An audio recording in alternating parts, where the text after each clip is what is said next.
57 minutos sobre las 10 de la noche, un día intenso desde el punto de vista político, no solamente en Cataluña, que esto ya empieza a ser habitual, sino también aquí en Galicia, en donde se van cerrando las listas que cada uno de los partidos presentará en las próximas elecciones del 20 de diciembre. Iván Puentes, muy buena noite.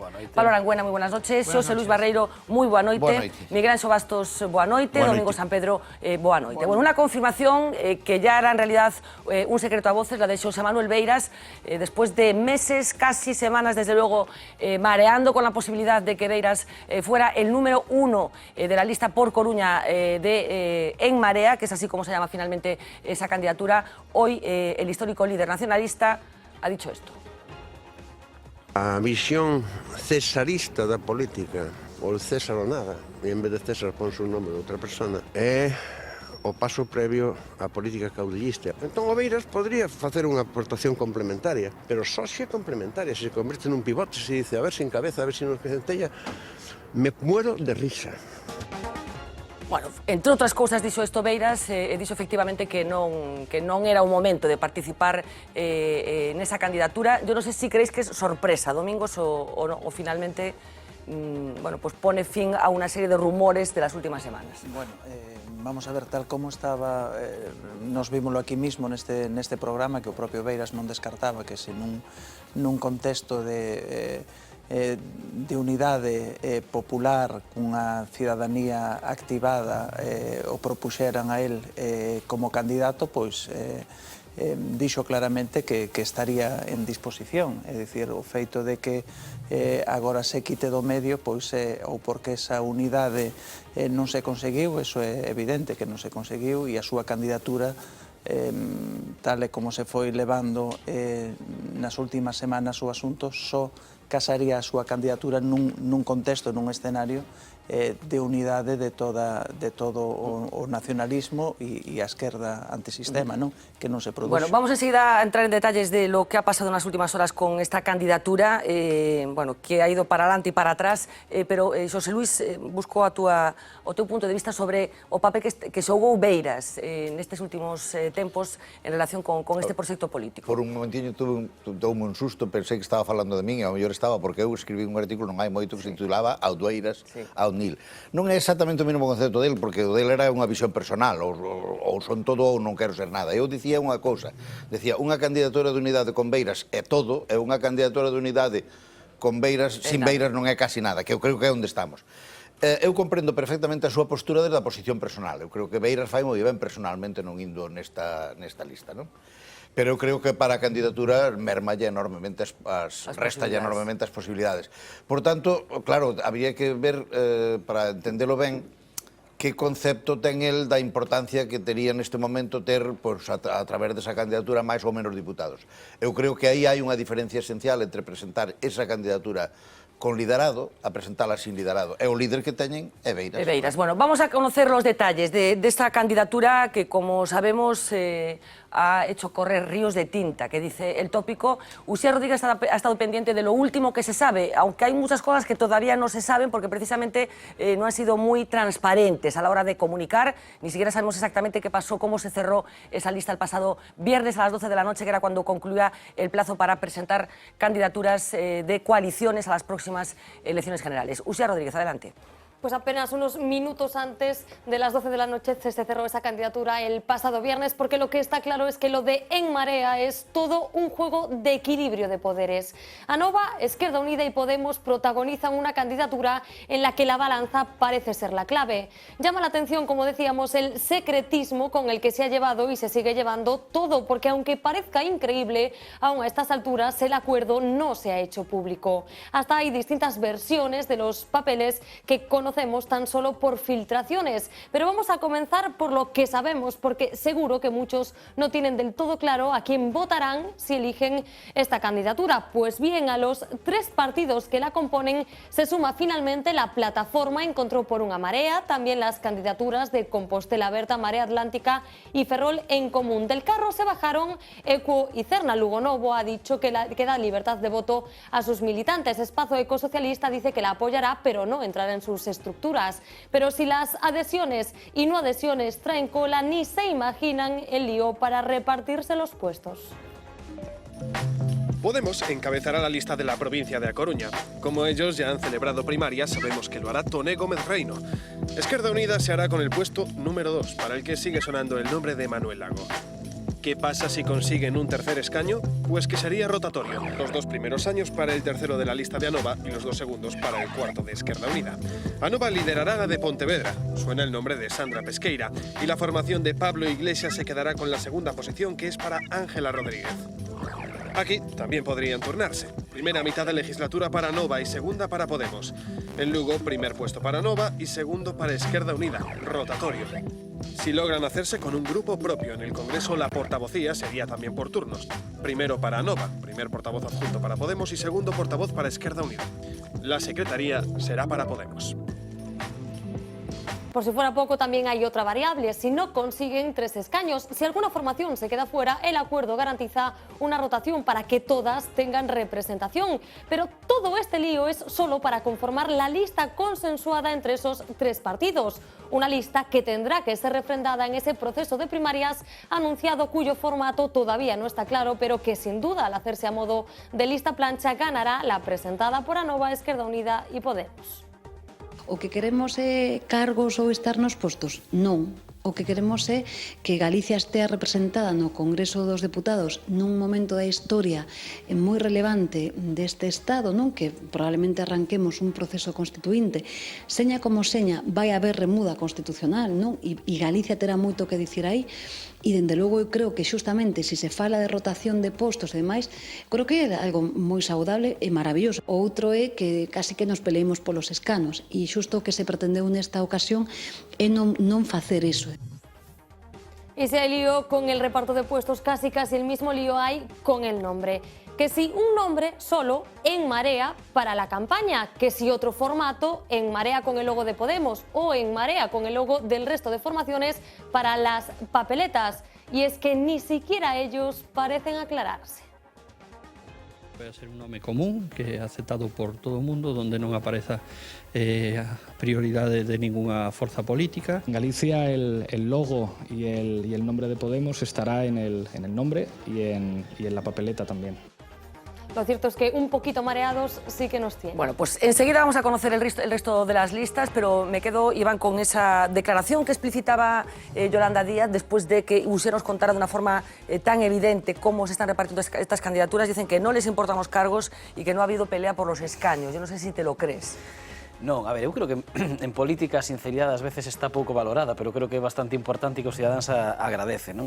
E creo que todo o mundo poderían explicar e todo o mundo podería entender que, bueno, en Marea é unha suma fundamentalmente de 3 partidos, que os 3 queren ter voz, que os 3 queren ter representación e que por eso pactan a rotación, non? Pero claro, é absolutamente inexplicable que pacten rotacións para ocupar o escano e logo se nos diga que o importante é a presenza de Galiza no Parlamento, porque supoño que se confían para ir xuntos nunha candidatura, confiarán no seu compañero de candidatura para que representa a Galicia sin necesidade de rotar eses escanos, non? Eu, bueno, creo que sumaría unha incertidume máis a todo iso, non? Ademais das rotacións, ademais do papel das mareas que van pero non van, porque ao final non van en posto de saída, máis que os 3 partidos, Anova, Esquerda Unida e Podemos, sumaría a incertidume de que vai facer este grupo no futuro Congreso dos Deputados, si ten representación, no sentido de que aquí si hai unidade, pero non hai unidade no resto de España, é dicir, os diputados, cando roten, cando o señor de Esquerda Unida vai apoiar ao grupo de Esquerda Unida en Madrid e cando sexa o de Podemos vai apoiar ao grupo de Podemos, ou van a pactar. Eu creo que é unha serie de incertidumes que convén que aclaren e que efectivamente se traducen, eu creo que en unha candidatura de moi pouca consistencia. Pablo? Bueno, la confección de las listas de los partidos siempre supone rupturas de amistades, dramas, puñaladas de todo tipo que no se perciben en el exterior, pero que entre los que están en las confecciones de las listas... Que lo sabes por experiencia. Sí, lo sé por más de una experiencia, lo sé. Y esto no se percibe desde fuera, pero sí desde dentro está muy presente, ¿no? Luego se dice que los procesos han sido modélicos, etcétera, etcétera, pero bueno, no suelen ser tan modélicos. En este caso confluyen varios partidos, claro, el encaje de bolillos que han tenido que hacer ha debido de ser unos malabarismos tremendos, ¿no? Y esto se demuestra con estas cosas de rotaciones y tal, que verdaderamente chirrían mucho en el sistema que tenemos configurado, en el cual pues tradicionalmente hay lo que hay, ¿no? Hay 2 partidos que disciplinan y imponen sus listas y no hacen este tipo de cosas raras. Miguel Anxo, que me faltas por explicar. Aparte de unha cosa que decía Iván, aparte de decir que efectivamente sin Beiras isto... Beiras visualizaba non só para a provincia da Coruña, que é onde teñen forzas mareas, sino o resto da Galicia, visualizaba pues, a candidatura e a marca podía facerse popular. Aquí veo un problema tamén, como decía Iván, non só efectos de congreso, efectos de campaña. Que pasa, Garzón vai vir aquí a apoiar o candidato de Podemos, pedir o voto para él, Pablo Iglesias vai pedir o voto de Izquierda Unida que vendrán aos mítines, non se me explico. Eso é unha cousa un pouco liosa, sobre todo cando o resto de España están enfrentados a nivel de campaña. Aquí vais pedir unha cousa que está moi ben, vais levantar a man ou o puño ali o candidato de Izquierda Unida en público, non se me explico.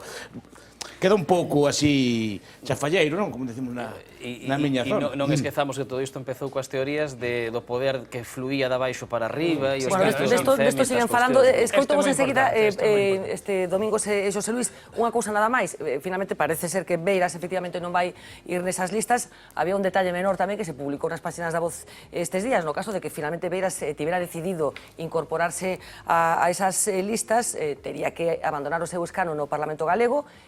Creo que entraría unha persoa de Ferrol que está en Cerna. Cerna, que como acabamos de ver, non apoia este proxecto político que no Parlamento... Que sería posiblemente automáticamente para o grupo mixto. Para o grupo mixto. O sea, nestes momentos, Ague está con estes problemas, non, Domingos? Non, vamos a ver, eu a dúbida que teño ao ver este vídeo, faltanos algúns elementos. Eu gustaríame saber en que praza, en que acampada ou en que asamblea se tomaron este tipo de acordos.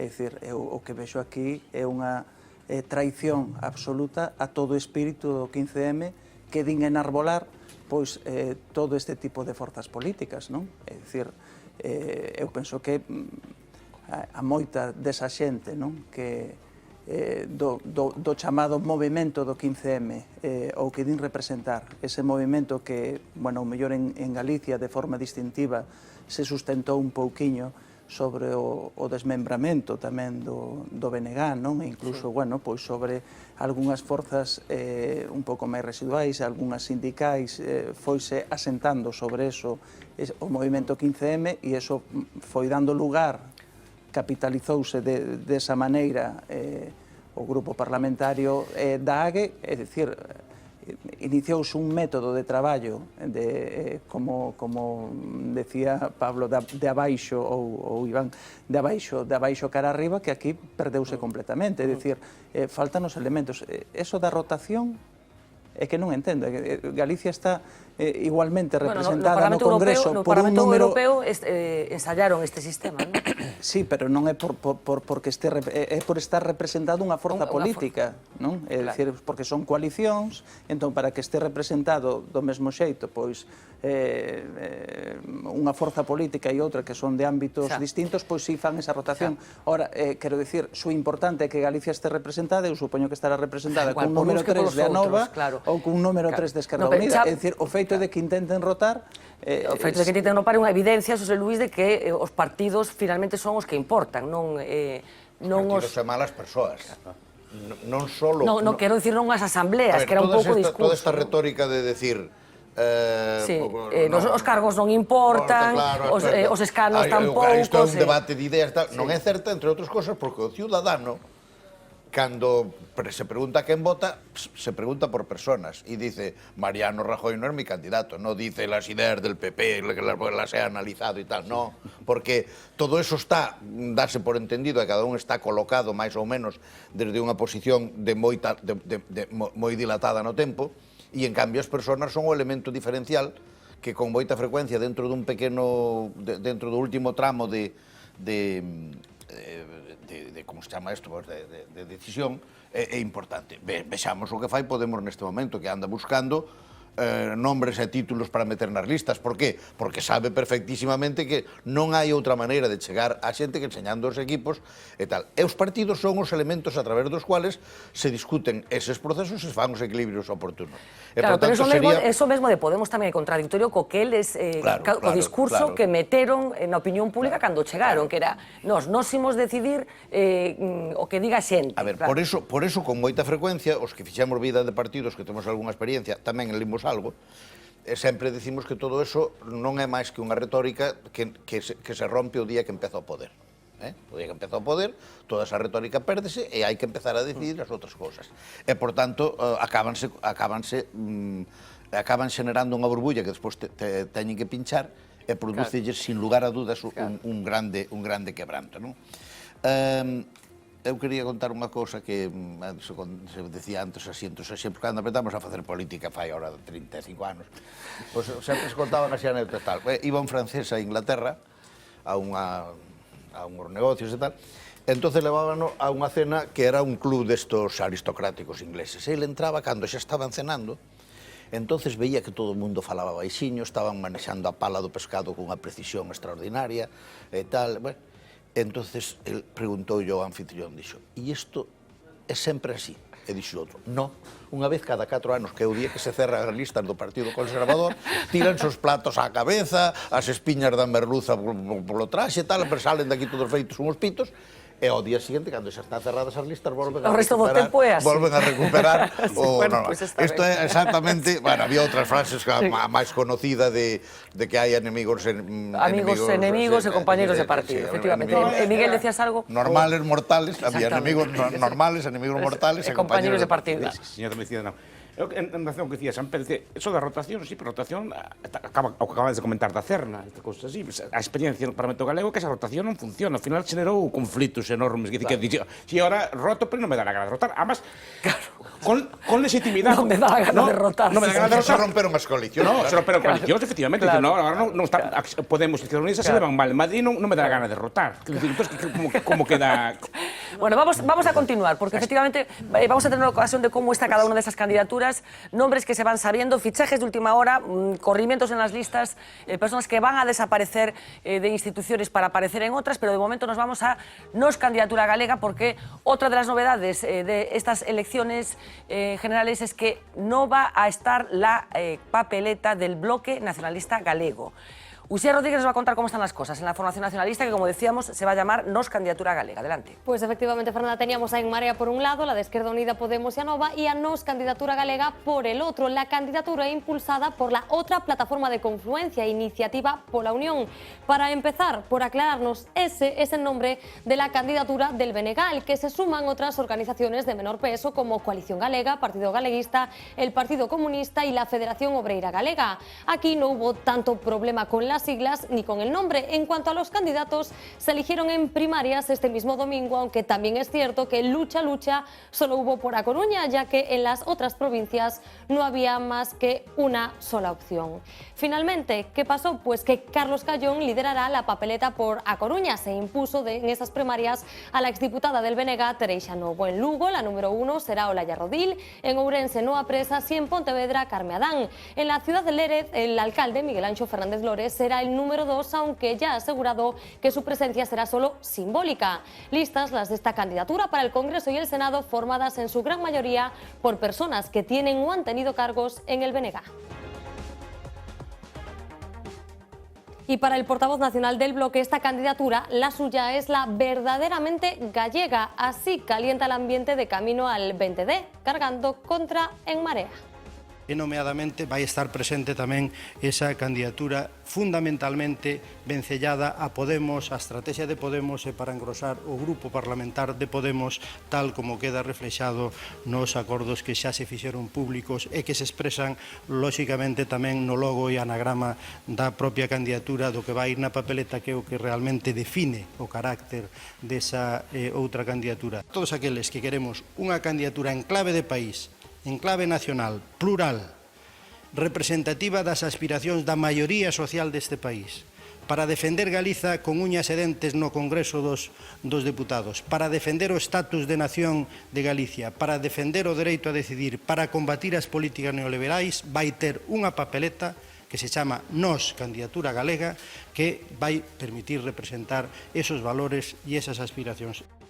Pero tenemos que decir que un tono muy distinto usaban desde En Marea.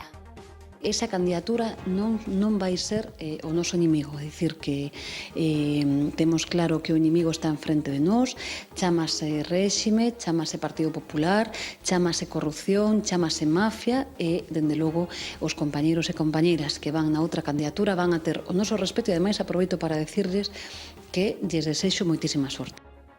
Mucha suerte, pero lo cierto es que Galicia al 20D irá claramente dividida. Bueno, pois sí, chamativo, a diferencia de tono entre nós, entre o Bloque, AGE, bueno, eu xa non sei como chamarte, En Marea. Bueno, vos voy a empezar a pedir pronóstico de lo que creéis que va a pasar el 20D como consecuencia de esto que ya se va consolidando, de esta oferta que pasa porque Beiras no vaya encabezando ese proyecto que se denomina En Marea, por quiénes van con la lista de En Marea, quiénes van en el Bloque, que no vaya el Bloque como nombre, en fin, todas estas cosas. ¿Qué creéis que va a pasar el 20 de diciembre aquí en Galicia? Bueno, no último caso aquí non vai haber rotacións, porque para rotar necesítanse dous elementos, e no caso de nós, realmente é o Bloque con algún logo por aí atrás, nada máis, non? O Bloque disfrazado, por decirlo de algún xeito, non? En todo caso, eu creo que o que vai pasar en Galicia é basicamente o que vai pasar no conxunto do Estado, é dicir, haberá dúas formacións políticas, que son as únicas que teñen formación de goberno, que son o Partido Popular e o Partido Socialista. Pero todo este lío entre En Marea e nos beneficia o PSDG? O sea, no PSDG había o medo, o terror de que Beiras, por exemplo, fora candidato? Bueno, a ver, si son absolutamente sincero, e falaba antes da sinceridade, evidentemente Beiras sería un candidato moitísimo máis potente, creo que é a única marca, ademais, que tivo AGE nas eleccións autonómicas, creo que foi a súa clave nas eleccións autonómicas, xunto evidentemente cun contexto social determinado, non? Pero que foi a gran marca foi Beiras, non foi AGE, e creo que evidentemente sería un candidato máis potente, o que pasa que Beiras é un tipo intelixente, e Beiras non se vai meter nun sarao como que víamos antes de rotaciones e de non rotaciones e de que non sabemos a quién vamos a apoiar, non? Despois, isto vai influir no resultado? Bueno, eu creo que o auxe de Podemos e o auxe dese sector, que ao final electoralmente aquí chamarase outro xeito, pero o mesmo que o de Podemos, estivo nunhas determinadas cuotas hai un ano e pico, creo que hoxe está desinflado precisamente por visualizar o que falábamos hai un momento, non? Porque todo aquilo da participación, todo aquilo da transparencia, da nova política, resulta que se transforma en rotacións, que son bastante peores que o que eles denominaban bella política, non? Por ao final non hai máis que repartirse postos. E en segundo lugar, decías o resultado, ou en terceiro lugar, eu creo que vai pasar o que vai acontecer en España, dúas formacións políticas con opcións de goberno, Partido Popular ou Partido Socialista, e que en clave deso os electores terán que votar, non? Eu creo que o BNG, disfrazado ahora xa como nós, para ocultar unha marca que está tremendamente desgastada, eu creo que desaparecerá electoralmente en Galicia, e supoño que a outra candidatura de En Marea poderá ter alguna posibilidad de sumar un diputado, os diputados non o sei, pero insisto, sin saber a onde vai ir no Congreso dos Diputados. ¿Tú también la desaparición del Bloque Nacionalista Galego del Congreso? Yo no sé si la desaparición del Bloque, pero que el Bloque no va a tener unos resultados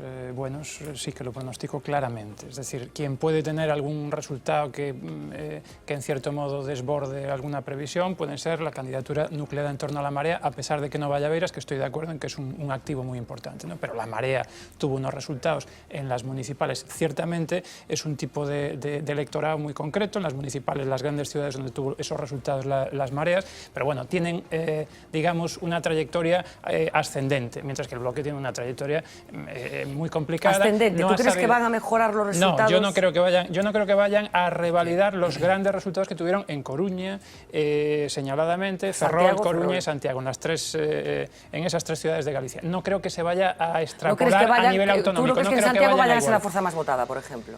Creo que no creo que vayan a ser la fuerza más votada en Santiago, pero creo que pueden tener buenos resultados en Santiago, en general en las ciudades, y incluso en Galicia, a nivel Galicia, pueden tener unos resultados aceptables. Desde luego, esa dinámica entre el Bloque y la Marea la va a ganar la Marea con rotundidad y claridad. Ahora bien, sí que estoy de acuerdo contigo en que creo que esta pugna va a beneficiar a la otra fuerza de izquierda, que es el PSOE, ¿no? Y creo que el PP va a tener un resultado apañadito en Galicia. Que escuchemos la intervención un poco más completa de José Manuel Beiras hoy en Santiago.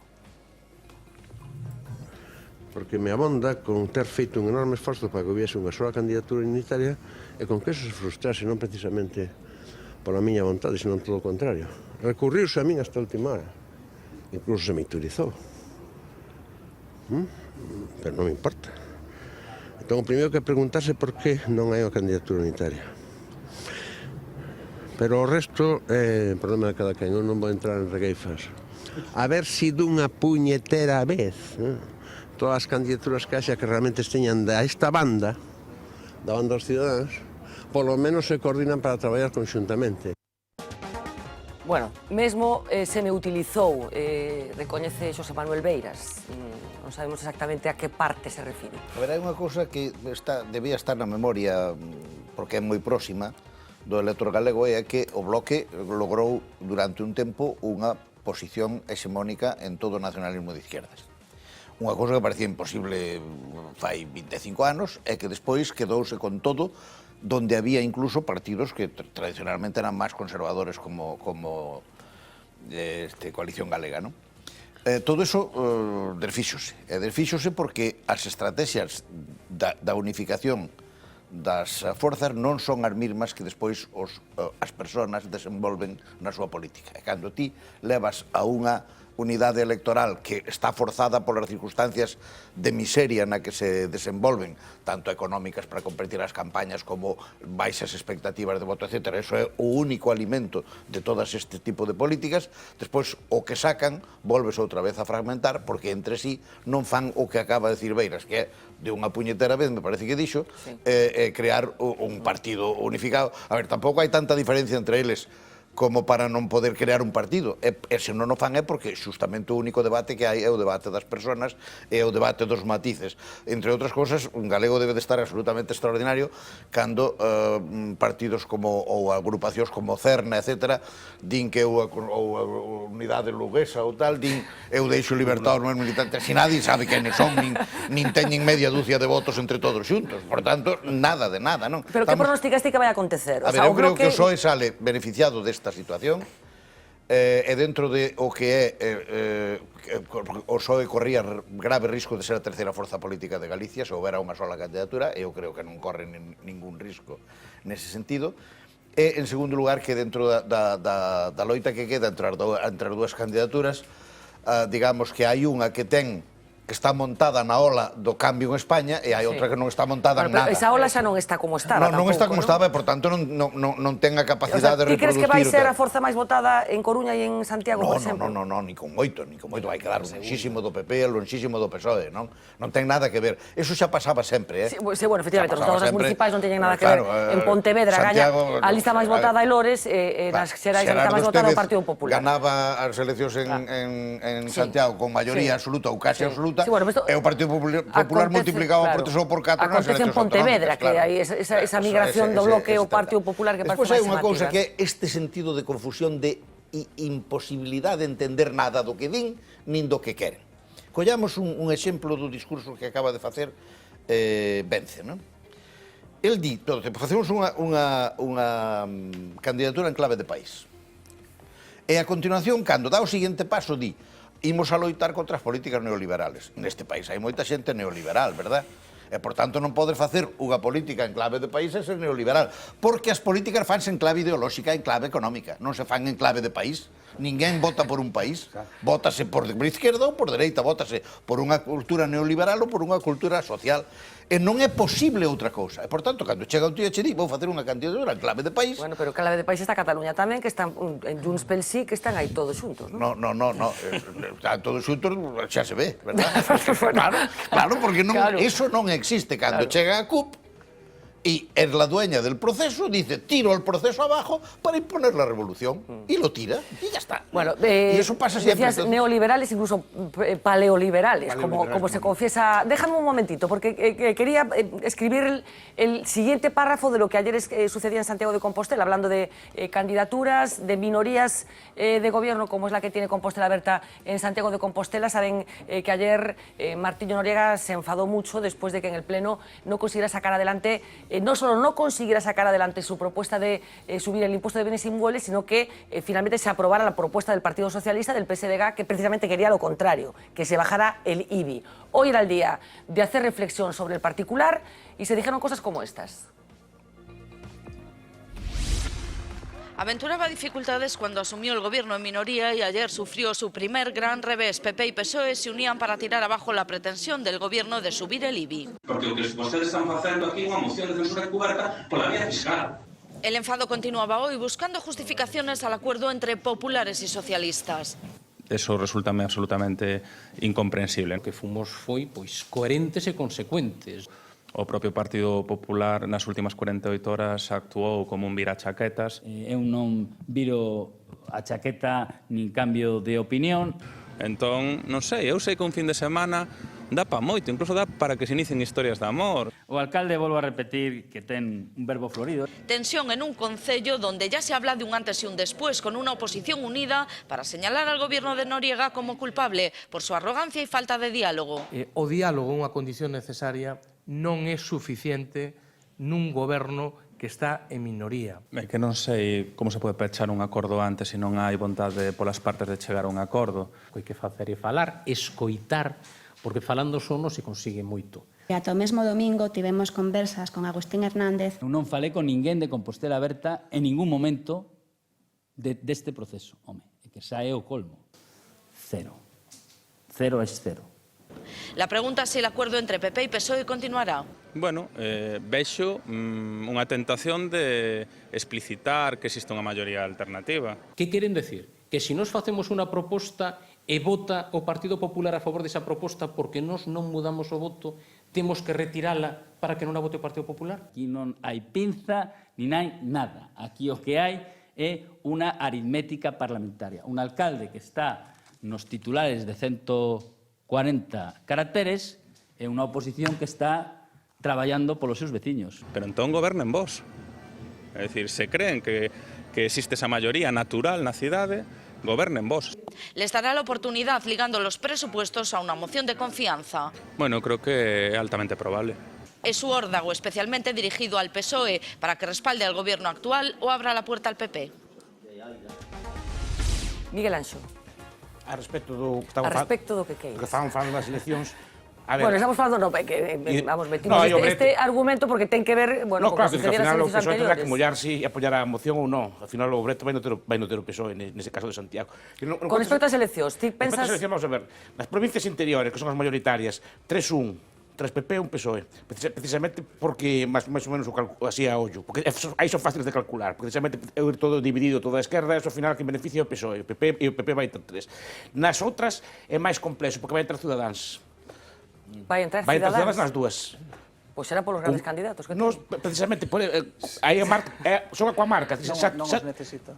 Non os necesita. Xa tuvo no seu momento CDS, xa tuvo, normalmente, aí entra, coa marca laranxa, con que veña aquí o Rivera a Vigo, a Coruña, aplaudan ali en Choncos, esa se saca. E despois aí entran os revoltais, precisamente entrar esos partidos novos, o reparto de restos é complicado. É dicir, provavelmente o PSOE perde algún, pero a costa dunha marea, dunha cosa polo estilo, porque o bloque non vai salir en ninguna das dúas. O bloque desaparece do Congreso, isto parece que hai certa coincidencia con todas as eleccións, as municipais xa desaparecen. Bueno, deixademe que completemos a oferta electoral cos dous partidos dos que estamos falando, pero que aínda non comentamos, Partido Popular e PSDG. Uxía Rodríguez, houbo novidades esta mesma tarde en relación con esas listas.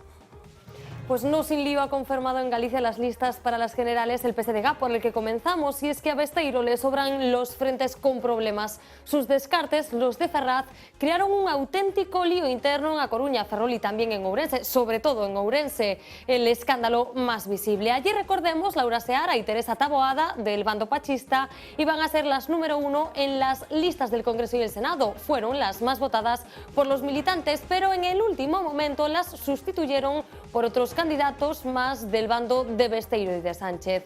El autoproclamado hijo de las primarias puso en pie de guerra las bases de su partido. En su defensa repitió una y otra vez esto.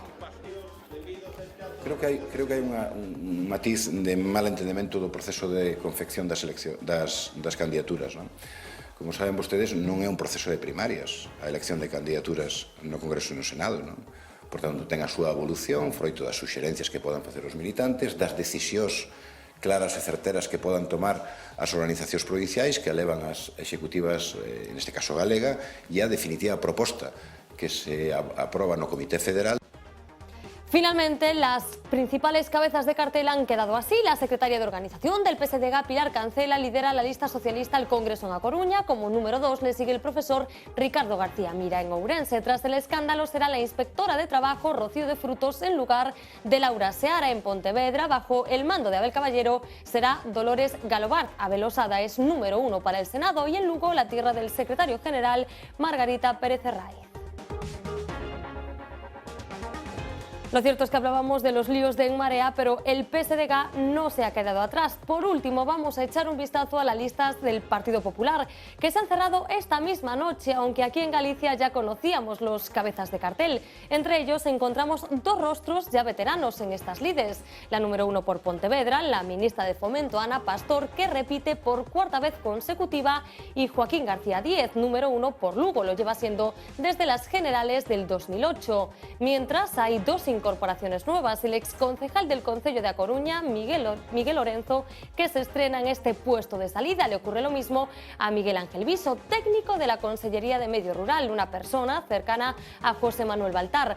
Estos son los 4 rostros sobre los que va a pivotar uno de los objetivos del PP en Galicia. Su meta, dicen, el 20D, es sacar más votos que el PSOE y el resto de la oposición juntas. No aspiran a repetir los resultados de 2011 y dan por bueno un escenario en el que se queden con 12 escaños en Galicia. Pero vamos a seguir dando nombres que hemos conocido hoy mismo. Novedades. Pilar Rojo, la presidenta actual del Parlamento gallego, acompañará a Ana Pastor como número 3 de los populares por Pontevedra, así que claramente cambiará de puesto. Una de las grandes novedades está también en el Senado. La exportavoz del PP, Paula Prado, aspirará a un escaño en el Senado por A Coruña. Hay que decir también que el anterior alcalde de Lalín, Xosé Crespo, aspirará a un escaño por Pontevedra, también en esa Cámara Alta. Por último, tenemos que contar también que la polémica no falta tampoco en estas listas. Las miradas críticas están puestas en A Coruña, en Miguel Lorenzo, porque el exconcejal es uno de los políticos investigados en la Operación Pokémon. O Partido Popular da Coruña presenta un magnífico cabeza de lista na circunscripción da Coruña. É unha persona coñecida, coñecida tamén nos medios, traballadora e que comparte as ideas e o programa do Partido Popular.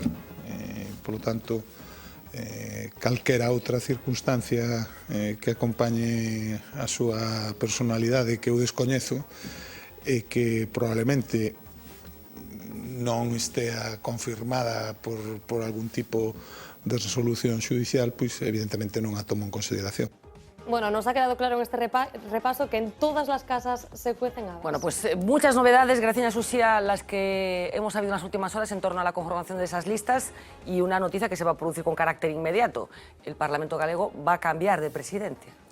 Pois, efectivamente, porque se o Partido Popular consigue sacar o número 3 por Pontevedra, que todo indica que sí, porque agora mesmo ten 4, pois todo indica que terá que cambiar de presidente do Parlamento, e aí está Miguel Santalices, ao que sempre se lle puxo tamén certa cara de recibir pasaporte para irse ao Senado, ou mellor para acabar a súa carreira política, pero posiblemente teña que demorar esa saída e se teña que facer cargo da presidencia do Parlamento, claro, porque Pilar Rojo é evidente que se vai para Madrid. Alguna sorpresa para ti do que soupemos en relación cas listas, en xeral? Bueno, sorpresa non, eu vexo bastante contida a proposta do Partido Popular, non? Hai moitos rescatados así do limo, entre eles Crespo, Paula Prado xa sonaba o mellor cun pouquiño máis de forza tamén a posibilidade de compensacións polos servizos prestados polos agobios pasados, nalgún caso, observas?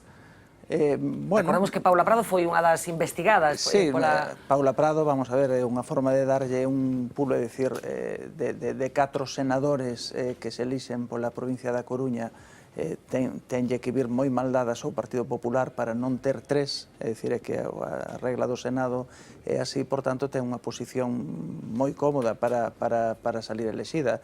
É certo que Paula Prado foi, cando era coordinadora da campaña das europeas, pasou un momento moi malo pola operación Pokémon.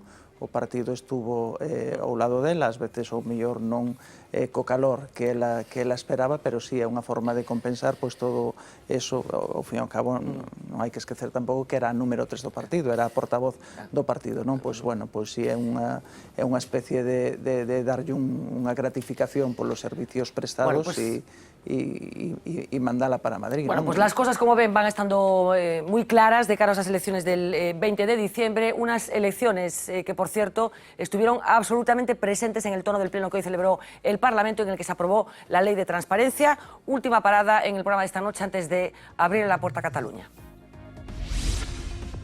Desembarco de conselleiros en el Parlamento de Galicia. A primera hora, el titular de Presidencia para iniciar la tramitación de la Lei de Transparencia. A ciudadanía garantelle dereitos, información e un goberno fiscalizado e que decide autolimitarse. A media mañana, Rueda daba el relevo al conselleiro de Facenda para explicar la ley de acompañamiento de los presupuestos que recoge las bajadas de impuestos para 2016. Co obxectivo de aumentar a renda disponible dos cidadáns e incentivar o consumo. Y por la tarde, el turno del nuevo conselleiro de Política Social, nombrado por Feijóo para dar un giro a su gestión. A prioridade que seguirá marcando a actuación desta consellería e do conxunto do goberno son as persoas. Rei Varela se estrena en comparecencia en pleno con anuncio incluído. Diminuir o copago para as persoas afectadas de Alzheimer e as que sofren danos cerebrais en centros de día.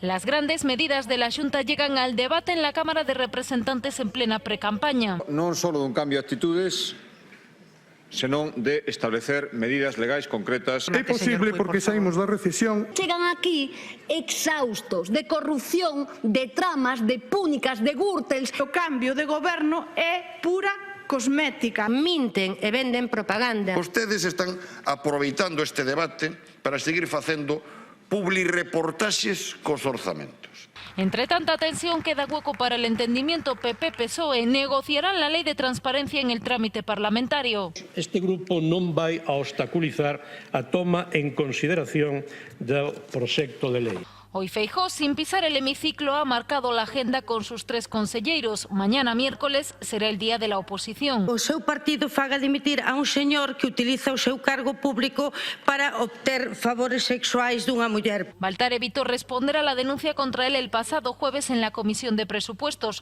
La oposición, en bloque, obligará a Feijóo a dar la cara por el ourensano en una de las últimas sesiones de control antes de la cita con las urnas.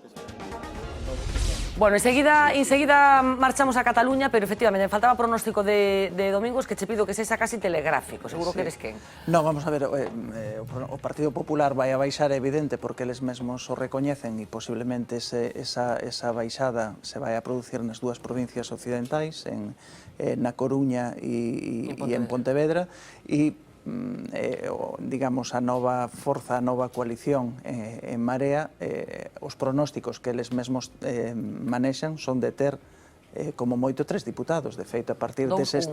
Exactamente, 2 pola Coruña e 1 por Pontevedra. De feito, sería a partir desos diputados cando empeza este xogo das rotacións e de cambios de sillas e de todo eso, que é mellor xa que só saquen eses 3 para que non se metan despois en tanto lío, non? E, en cambio, no que atinxe a candidatura NOS, é dicir, o BNG bis, pois penso que as súas opcións máis claras están na provincia da Coruña, pero só teñen que cumprir unha condición, que é quedar en porcentaxe por riba de Ciudadanos, o cal non está nada fácil, porque en sondaxes que manexan internas, que manexan os partidos, Ciudadanos como marca e tal aparece forte, e incluso cunha previsión de voto estimada máis elevada xa que o que tiño BNG. Que cousas ten a política realmente? O sea, sin candidatos... E o que decía Miguel Ángel Bastos, non? Que o mellor basta con que na campaña apareza Albert Rivera en un par de mítines por aquí. Confirma a teoría de Xosé Luis de que son as persoas ao final. Bueno, vamos a hablar un pouco de Cataluña, porque ya iba tocando después lo que ha pasado en los últimos días. Hoy, ¿qué ha sucedido? Bueno, pues vamos a verlo enseguida. Votación vespertina y pasó lo que estaba previsto que sucediera. Primer fracaso del presidente de la Generalitat en funciones. La CUP ha cumplido su promesa y ha votado en contra de investirlo como presidente, a pesar de que ayer ponían en marcha juntos el proceso de independencia de España. Vamos a ver el momento de esa votación. ¿Es el número? No. Alicia Romero. No. Raúl Romeva. Sí. Marta Rovira. Sí. María Dolors Rubirola. Sí. Inés Arrimadas. No. Antonio Baños. No. No. Miquel Iceta. No. Oriol Junqueras. Sí. Josep Lluís Franco. No. De llei, el candidat ha de sotmetre's a un segon debat i a una segona votació, en la qual serà suficient la majoria simple. La sessió es reprendrà dijous 12 de novembre a les 10 del matí, amb l'esmentat debat. Se suspèn la sessió. Bueno, pues probablemente no le coge por sorpresa a Artur Mas esa votación en la que los diputados de la CUP votaban en contra de su investidura. La siguiente votación, que se celebrará el próximo jueves, necesitará ya solamente una mayoría simple. Vamos a escuchar algunas de las cosas que ha dicho hoy Artur Mas. Me he presentado a 5 elecciones desde el año 2003. Y no fa ni 5 anys que y no hace ni 5 años que soy presidente de la Generalitat. Sí, m'ho he currat molt. Sí, me lo he currado mucho. 1000 vegades que havia de plegar. He sentido 1000 veces que tenía que marcharme. Curioso. Curioso. Y ahora recuerdo una cosa, ya que usted es jefa de la oposición. Dígame usted un parlamento donde la diferencia entre la fuerza más votada y la segunda sea la diferencia que hay en el Parlamento de Cataluña. 2 veces y media menos. Dígame un solo parlamento donde ocurra esto. Así que escuche, señora Arrimadas, un poco de respeto, por favor. Nos hemos enfrentado, señora Arrimadas, a todos, y no de boquilla. No de paraula, no a base no de palabra, no hemos hecho discursitos. Que això és molt fàcil. Que es muy fácil. Sino en el momento de las decisiones, que es cuando es más difícil.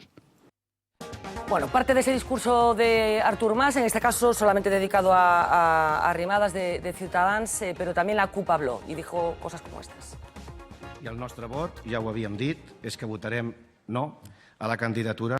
Senyor Mas, candidat, avui no sortirà d'aquest hemicicle fet capità, però no en dubti que la tripulació hi és, que el país la té i la té disposada a avançar.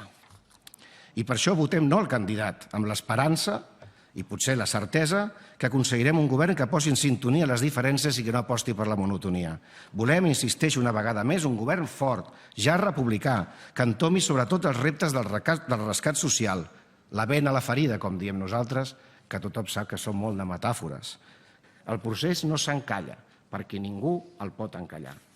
No sobra ningú, diem. Tothom és necessari, diem, però ningú és imprescindible. Bueno, hoy ha sido un día de hiperactividad institucional de los representantes del Estado español para tratar de frenar lo que estaba sucediendo en Cataluña. Ya se sabe que mañana el Tribunal Constitucional congelará la declaración secesionista del lunes y prohibirá expresamente cualquier intento de desarrollarlo. ¿Qué pasó hoy? Bueno, pues la Comisión Permanente del Consejo de Estado, que como saben preside Romay Beccaria, recomendaba por unanimidad al Gobierno recurrir ante el Constitucional. Esa resolución cree el Consejo de Estado que se ha producido una declarada insumisión a las instituciones.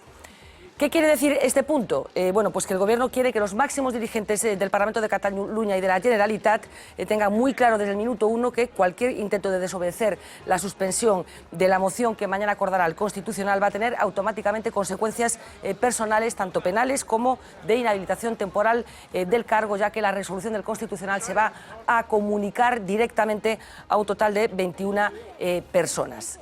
Más cosas que han pasado durante la jornada, pues que la Fiscalía ha reclamado a los mossos que denuncien ante la Audiencia Nacional cualquier acto de rebelión o de secesión que tengan noticia. Además, se ha producido una nueva reunión entre Mariano Rajoy y Pedro Sánchez, el presidente del Gobierno y el líder de la oposición, una reunión vespertina en la que confiaron en que no tenga que recurrirse a la aplicación del famoso artículo 155. A la salida, Sánchez aseguraba que ayer el Parlamento catalán se había puesto fuera de la legalidad.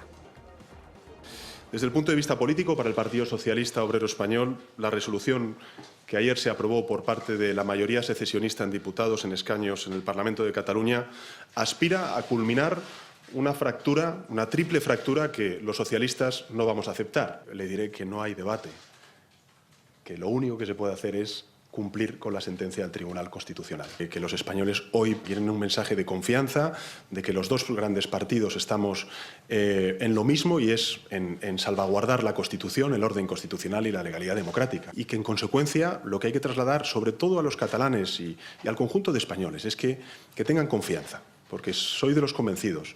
de que con la unidad, con la legalidad y también con la política podremos renovar ese pacto de convivencia que ahora mismo están poniendo en riesgo, en cuestión, el secesionismo en Cataluña. Bueno, pues entre todos los pasos que hoy ha dado Mariano Rajoy, también destaca una reunión que celebraba por la tarde con el rey de España para comentar los asuntos que tienen que ver con Cataluña. Es el despacho habitual de todas las semanas, pero el de hoy ha tenido una relevancia particular. Desde la oposición, además de ese encuentro con Pedro Sánchez, nos ha llamado la atención la declaración de Pablo Iglesias. Hoy participaba en el foro ABC y decía que si es presidente del Gobierno, convocará un referéndum con carácter inmediato.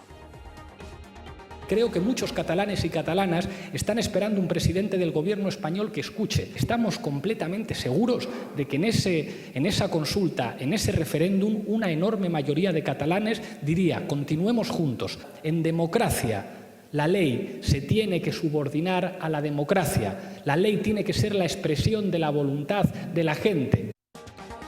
Bueno, pues José Luis, pido una primera valoración del momento en el que nos encontramos, de lo que va a suceder mañana. Está claro lo que va a decidir el Constitucional, no está tan claro qué va a pasar con Artur Mas. ¿Y qué pronosticas tú que va a suceder en relación con Cataluña? ¿Van a aceptar lo que diga el Constitucional o no? Primero voy a decir una cosa que me parece de justicia, aunque es difícil de decir, pero yo la voy a decir, ¿verdad?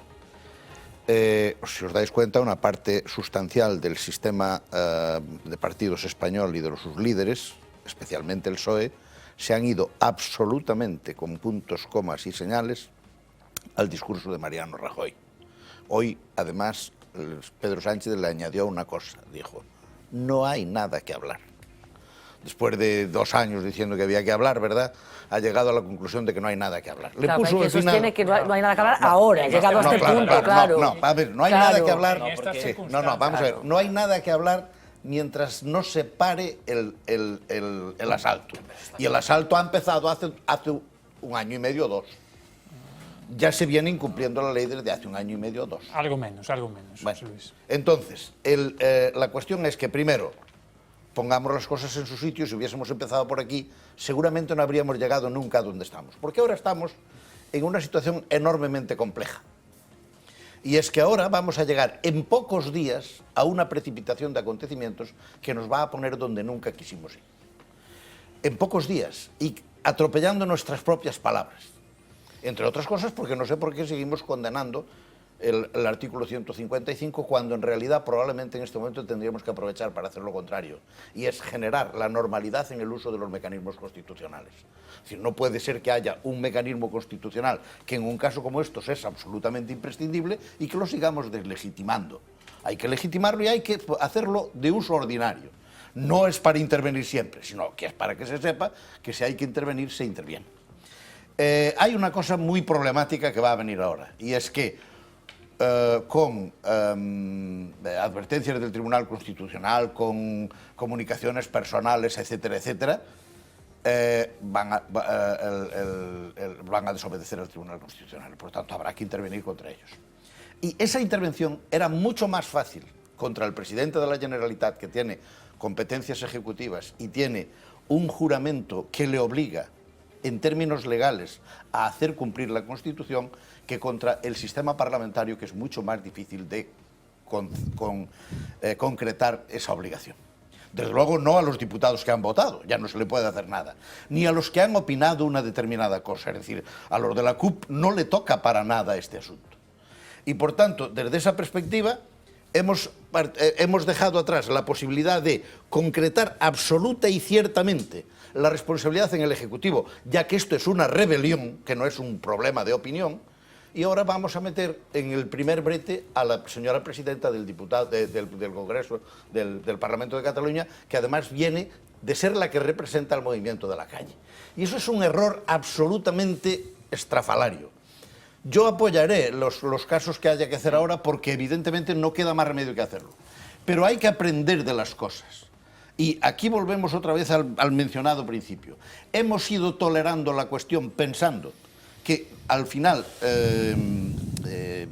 Mas iba a rectificar y a encontrar el vértigo de la ilegalidad, y le hemos brindado el podium en el que en este momento está, cuya única salida para él, razonable e inteligente, es salir de mártir, Cuanto más mártir, mejor. Si sale en vez de detenido esposado, mejor. Si en vez de mandarlo a su casa lo mandan a la cárcel, mejor. Y por tanto, decía, me parece que era Bertrand Russell, que el verdugo pierde toda su importancia cuando el reo decide morir. Bueno, pues, ay, qué frase me salió más bonita. Si no la dijo Bertrand Russell así de todo, merecía que lo hubiese dicho. Y entonces, ¿qué le ha pasado en este momento? ¿Qué ha pasado en Cataluña? Que el reo ha decidido morir y le importa un cuerno. Y es lo que quiere, es lo que quiere. Déjame un momento porque hoy se ha producido un movimiento, se escucha enseguida un movimiento en un periódico, que es La Vanguardia, considerado un movimiento histórico por otros analistas de la realidad, un editorial escrito por el periódico del Conde de Godó, en el que se dicen cosas como estas. Hay mayoría parlamentaria para proclamar esa virtual ruptura mediante una moción retórica, hiperbólica y mal redactada, y no parece haberla para formar gobierno. Hay mayoría para la huida hacia adelante y no la hay para una gobernación coherente. Bastaba observar el rostro de los miembros del actual gobierno de la Generalitat durante la votación. Rostros graves, muy preocupados y encerrados en sí mismos. El semblante del presidente en funciones, Artur Mas, describía perfectamente la situación. No fue ayer un día alegre. No lo fue para gran parte de los ciudadanos de Cataluña. Solo los diputados de la candidatura de Unidad Popular transmitían felicidad. Con solo 10 escaños y el 8,2% de los votos han logrado arrastrar las aguas del Parlamento hacia su molino. Con el gesto de ayer, nada se refuerza en Cataluña salvo la genuina radicalidad de un partido que no alcanza el 10%. Nada se refuerza y el conjunto social sale perdiendo. Quienes han auspiciado el error del 9 de noviembre deberían reflexionar urgentemente sobre ello y propiciar lo antes posible una inteligente rectificación. Nada se ha roto aún de manera irremediable. Hay que empezar a trabajar ahora mismo por una oportuna y eficaz reconducción. Hay tiempo. Existe una potencial mayoría parlamentaria para llevar a cabo esa rectificación después del 20 de diciembre. La coalición vencedora no se dirigió a los electores pidiéndoles el veló de advenimiento de la República Catalana, expresión voluntariamente ignorada en su programa, con apoyo en votos inferior al 50% y sin mayoría absoluta. De haber incluido la resolución aprobada ayer en el programa, Junts pel Sí estaría hoy quizás por debajo de los 60 diputados. El 27 de septiembre, la sociedad catalana no votó mayoritariamente ruptura express. Si el Parlamento no interpreta correctamente esa realidad de fondo, podemos estar en puertas de una colisión nefasta para la autonomía de Cataluña, tal como hasta hoy la hemos conocido. Es muy importante que el gobierno del Estado se atenga al principio de proporcionalidad reiterado durante las últimas semanas y no se vea arrastrado por la reclamación de acciones punitivas que viene efectuándose desde su ala derecha. La actuación del Tribunal Constitucional es suficiente. Ley y política. La mayoría parlamentaria catalana ha cometido un grave error que contradice el deseo y la intención de parte de sus votantes y que puede colocar al Parlamento en ruta de colisión con la propia sociedad, que mayoritariamente no desea rupturas ni teatrales esguinces. El error debe ser rectificado. Estamos seguros de que después de las elecciones generales habrá mayores márgenes para ello. Faltan poco más de 40 días para la cita del 20 de diciembre. La consigna catalana debe ser ahora mismo evitar cualquier tipo de aventura. Que se imponga la inteligencia. Bueno, no es cosa menor que La Vanguardia haya decidido publicar este titular diciendo las cosas tan abiertamente como las dice y viniendo a decir que el Parlamento en estos momentos no representa a la sociedad catalana, que es finalmente lo que se dice. Yo no sé si a pesar de todo, ya sé que me faltan los demás, te pido brevedad porque para que intervengan los demás. Es cosa mayor, porque eres de una indecencia extraordinaria. Y eres de una indecencia extraordinaria porque ha jugado justamente a esto desde hace mucho tiempo. Hace años que viene jugando a esto. Y lo único que está diciendo es que ahora que he perdido, me voy a poner del otro lado. Hombre, no podemos aceptar esta cuestión. Es más, está jugando con un argumento que es absolutamente insoportable, que es, no han tenido la mayoría, pero si lo hubiesen tenido, la respuesta sigue siendo que no. En este error también caen, por cierto, algunos partidos. Pero ¿tú no crees que esto va a tener alguna...? Esto lo que demuestra es que se está derrumbando. Claro. Pero lo que no hay derecho es a decir esa frase de ¿quiénes han propugnado el error? Tú mismo, mi querido amigo, tú mismo eres la clave del error. Eres la clave del error. En el escenario de seducción de la sociedad catalana hacia el error, más del 50% de la culpa está ahí. Y ahora dice, ¿quiénes han propiciado el error? Tú lo has propiciado.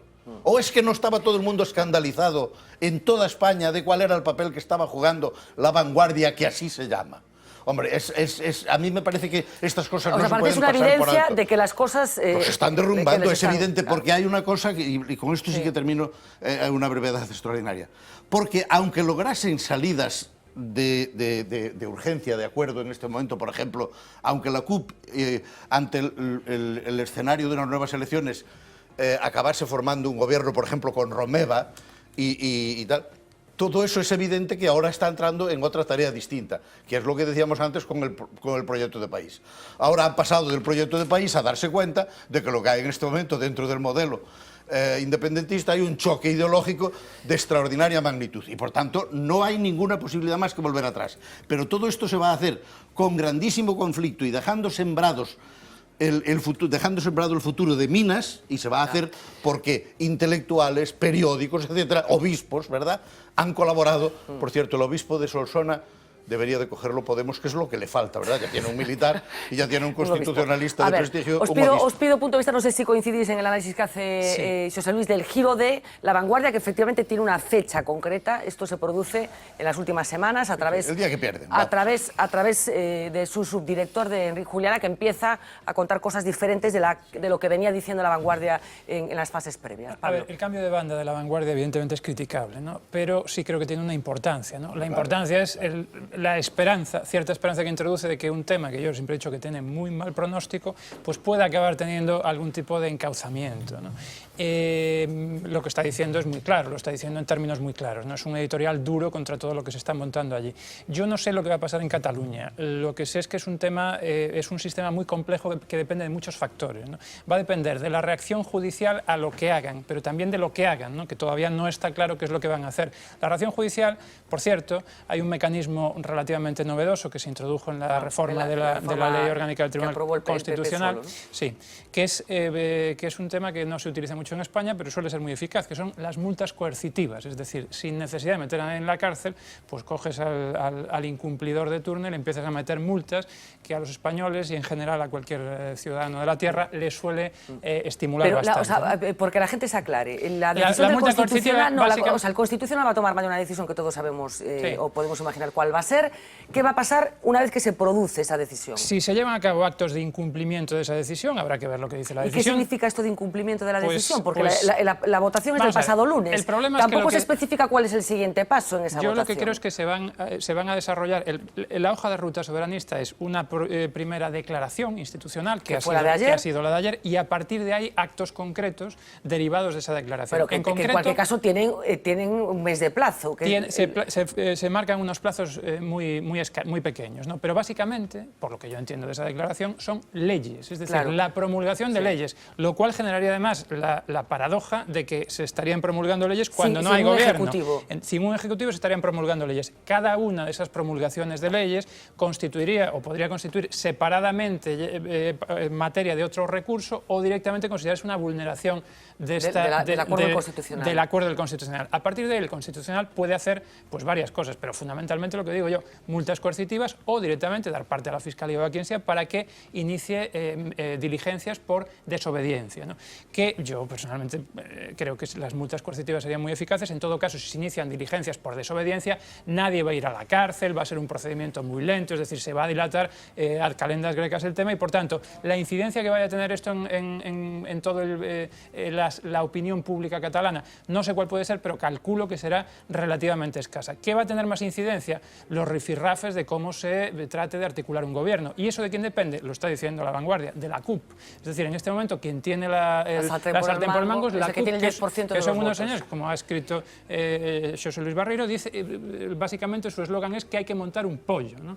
Pero al mismo tiempo no se sabe en qué sentido van a montar ese pollo, y eso creo que también va a depender mucho, y en ese sentido no se va a resolver antes de las elecciones generales. Las elecciones generales, que están en un plazo relativamente breve, van a despejar incógnitas en un otro sentido, tanto el resultado en España como el resultado de los partidos catalanes. Llama la atención que los burgueses catalanes dependan de antisistemas como los que reconocidamente están en la CUP.